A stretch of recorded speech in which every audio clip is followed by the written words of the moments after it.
दीर्घ 20 वर्ष ऊर्ध्व समय धरी जो माने निज पेट पाटना शिक्षा दान करते ये हूँ तार दृश्य समस्ते आज राजरास्तार गोटे प्रकार कहीं दीर्घ वर्ष धरी से माने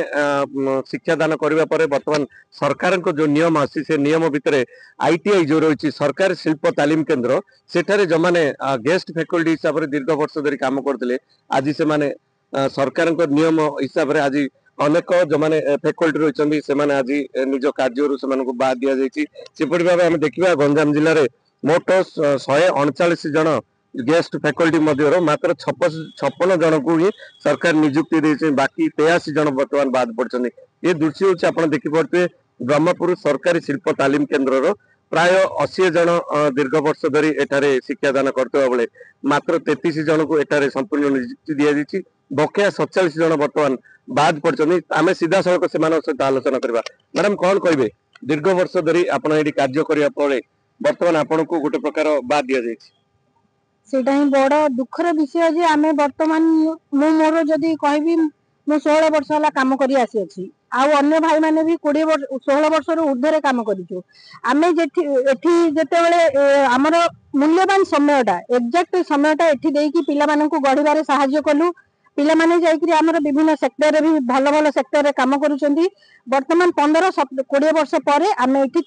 आम गवर्नमेंट आमको तड़िबा को लागिछि अन्य सेक्टर रे गवर्नमेंट एमानन को रखुचंदी एते वर्ष माने काम कला परे तांको किछि गोटे दिया जाउछि जदी भी रेगुलराइज न करा जाउ आम पई किछि गोटे तांके करिया कथा से करिया बदल रे हमको वर्तमान तड़िबारे लागिछि आपण केते जण वर्तमान आईडी काम करथिले केते वर्ष धरि काम करथिले वर्तमान केते जण बाद दिया जाइछि वर्तमान आमे 15 रु 20 वर्ष पाखापाखि अब समस्त अतिथि प्रशिक्षक विभिन्न आईटीआई आमे काम करछु आगे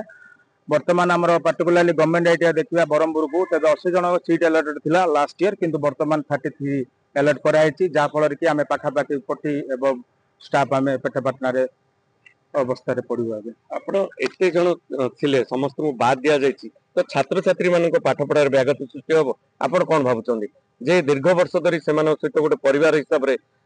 सेमान को पाठ पढाउतले एबे सेमान आपण को बाद देउछन निश्चित भाव व्याघात हम पाठ्यक्रम देखो केंद्र सरकार गोटे गाइडलाइन अच्छी प्रति 20 जन छात्र रे गोटे शिक्षक दरकार किंतु आमर सरकार राज्य सरकार प्रति 40 जन को गोटे शिक्षक देते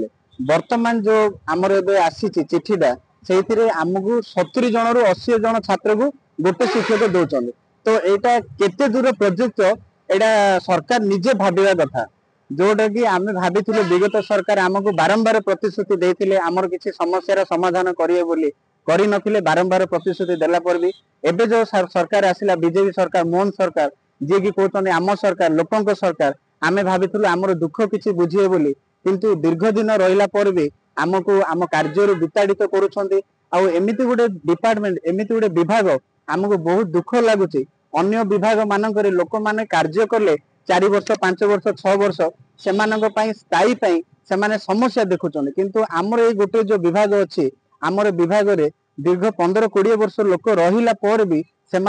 जगार विताड़ित करें बर्तमान भावुँ आमर छुआ पिला संसार धरिकी आम बर्तमान कौन करूँ आम भविष्य बर्तमान पूरा अंधार को ठेली भविष्य अंधार मैडम कौन कहे आपण सरकार पाखे कौन डिमांड करेंगे दीर्घ वर्ष धरी काम कर सहपाठी माने समस्त बर्तमान पेट पाटना बाद पड़ते ये निजुक्ति रे सरकार ताल क्षेपण नीति कर भावे देखो आमे हे गला एबे मु रहिबार सर 11 इयर्स हेलानी माने जो माने हमर सर माने मैडम माने अछंदी 20 इयर्स हेला अछंदी आमे तांको पाखु जते जाय जाइछु हम डिपार्टमेंट को आमे जते जाय जाइछु से किछि ना किछि प्रतिश्रुति सब बेले दियंती प्रीवियस ईयर रे आमे जतेले जाइथिलु 14 डेज तांको पाखरे पढिकी रहिथिलु से कहले कि नाइ तमे उठिकी पळाओ आमे हमर काम करिवु आगो को तमान को जेमिति भी स्थायी रे रखिवु किंतु एबे जाय हमर 1 ईयर हे गला 1 ईयर एबव हे गला हमको किछि भी करि नाहंती लास्ट रे एबे कहउचंदी कि नाइ तमे 33 ही रुह बाकी समस्त बाहर सरकार पाखे डिमांड कोन करिवे जे तो एते दिन काम करबा परे ଆପଣଙ୍କୁ ଛଟେଇ କରାଯାଉଛି ଗୋଟେ ପ୍ରକାର, କଣ ସରକାର ପାଖେ ଡିମାଣ୍ଡ କରିବେ? ଆମକୁ ଆମକୁ କିଛି ବି ଗୋଟେ ସ୍ଥାୟୀ ଦରକାର, ରେଗୁଲାରାଇଜେସନ ଯଦି ବି ନ କରୁଛନ୍ତି କିଛି ଗୋଟେ ସ୍ଟେଜ ଅନୁସାରେ ଆମକୁ ଗୋଟେ ଷ୍ଟେଟମେଣ୍ଟ ଆମକୁ ଦିଅନ୍ତୁ କି 5 ଇୟର୍ସ ହଉ କି 6 ଇୟର୍ସ ହଉ, ଯଦି ବି କିଛି ହଉଛି ତାହେଲେ ସେମାନଙ୍କୁ କିଛି ଗୋଟେ ଆମର ଯୋଉ ପେନାଲ୍ଟି ଯୋଉ ପେନାଲ ରେ ଥାଉଛି ତାହେଲେ କିଛି ବି ଗୋଟେ କରନ୍ତୁ। ତ କିଛି ତ ନ କଲେ ଆମେ ଆଉ କଣ କରିବୁ? ଆମେ ଆମର ପୁରା ଟାଇମ ଟା ଦେଇ ସାରିଲୁଣୁ ଅଲରେଡି। ସାର୍ ମାନେ ମ୍ୟାଡମ ମାନେ 20 ଇୟର୍ସ ଏବଭ ଦେଲେଣି, ମାନେ ତାଙ୍କର ପୁରା ଲାଇଫ ଟା ତାର ଅଧାର ଦେଇ ସାରିଲେଣି, ତାହେଲେ କରିବେ କଣ ଏବେ? ନିହାତି ରୂପେ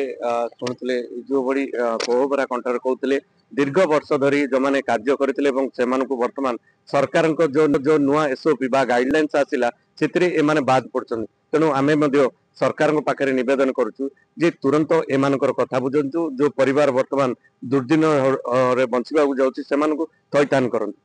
ବ୍ରହ୍ମପୁରରୁ ଦିଗମ୍ବର ମହାରଣା।